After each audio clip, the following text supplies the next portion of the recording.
This is my 1998 Jeep Cherokee. It's lifted 3 inches and it has the front end swap.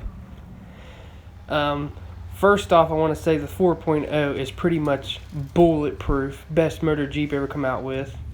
And first, you want to make sure you always have a good radiator cap, because these Jeeps tend to have a bad seal where people put water in them and they rust and they get all gunked up and leak and ruin the seal. And another thing with these Jeep Cherokees is on all of them, the manifolds, the stock manifolds, always crack. They always get cracks in them, stress cracks from the motor mounts being loose or it being pulled on. As you can see here, I replaced mine with an aftermarket one that has flex joints in it, so when your motor flexes up and down, it will allow the pipe to move back and forth without cracking. As you can see, on the stock ones on your Cherokee, they usually crack right about in there and up top a little bit, but this is a good issue to solve with this header. And it's not too bad to take off. It's all a one-piece gasket. You just got to take your intake off and all that junk, your linkage and your bolts out. They usually don't break off. It's rare that one breaks off. And you just take all your linkage, throw it aside, and you take out all the bolts. I think they're 15 millimeter. I'm not sure. I'll have a video on that. Another common leak is if you go off-roading a lot, go mudding or in grass a lot, it tends to wrap around there and you get a pinion seal leak.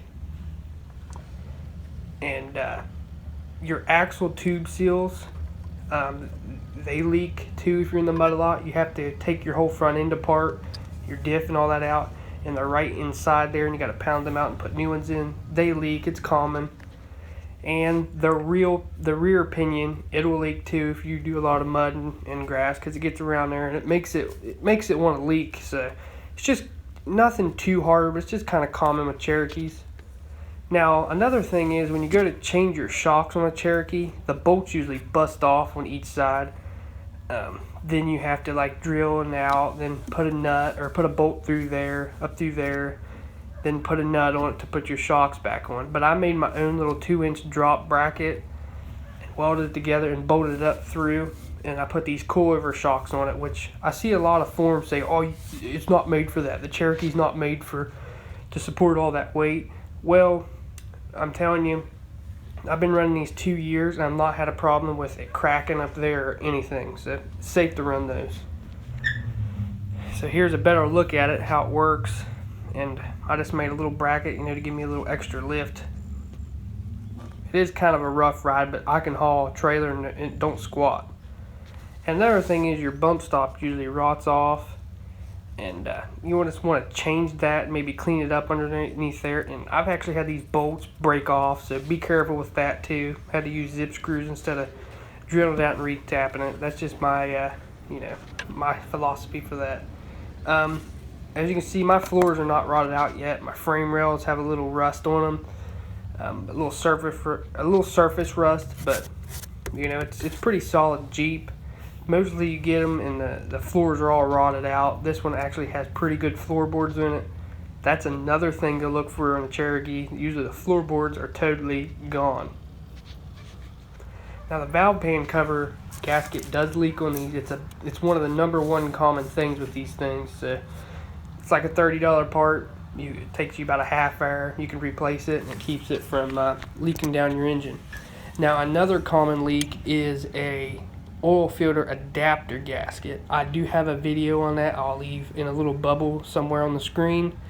It tends to leak and get all of your starter. It can make your starter mess up and just leave leaks down the side of your motor on the ground, and it's annoying after a while because it gets really horrible and starts using oil.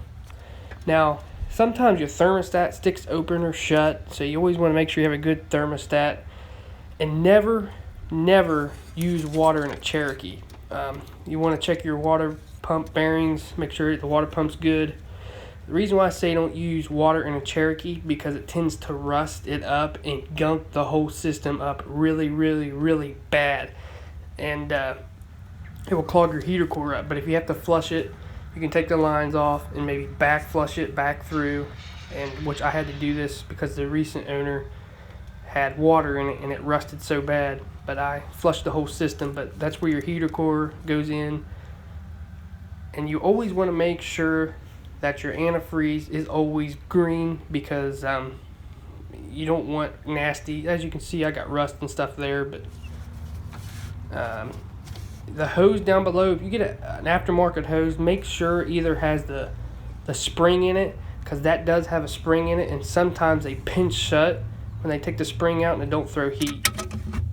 And if your heater core is leaking, you'll see a bunch of water laying on your floor when you start your Jeep in the morning. And another way to tell if your heater core is bad, it will fog up your window when you first start your Jeep in the morning or the afternoon or something like that. Now this is the 5-speed, the X15. The automatic Jeep Cherokees have the Asian Warner, and they are pretty much bulletproof too, because I've held mine to the floor without even letting off the gas and shifting from drive to reverse, so they're pretty tough. And another thing with the Cherokee, the clock spring goes bad in this. What I mean by that is your blinker stays on when you go to turn back straight, and it actually grounds to your throttle position sensor. And I had to take my fuse horn out, so I get all my voltage to my throttle position sensor. So I went ahead and fixed that, and if it would have been an automatic and the clock springs broke, it will cause more problems, because the automatic is a lot more worse with a bad throttle position sensor. You can look that all up on Google. And another thing, the recent owner that had this Jeep cut the quarter panels and stuff. So a lot of Cherokees you get will have mud in the back. Well, you have to take that panel off and seal it as good as you can. As you can see, I need to do this here before the floor rots out. Just make sure you always check your frame rails. Make sure it's, they're good. They're not all rotted out. And make sure you check your perches and all your brackets on the front end, because they tend to rot out and the welds get weak. So make sure you check all that, because I've seen these where people gob them up, and you go down the road and the control arm breaks off, or stuff like that. Make sure you check that stuff out. It's not too common unless you're in like a salty air like New York or something. And another thing is with the death wobble, you want to check your tie rod ends, check your ball joints, make sure they're all good. Pretty much anything, the track bar can cause a death wobble. Make sure you check your other sides, like your ball joints, upper ball joint, your tie rod end. Now the shimmy shock, I've had a shimmy shock get bad and actually make the front end wobble a little bit. It really wasn't a death wobble, but it made it wobble a little bit. So make sure you start easy and cheap, and before you even do anything, make sure you check your tires.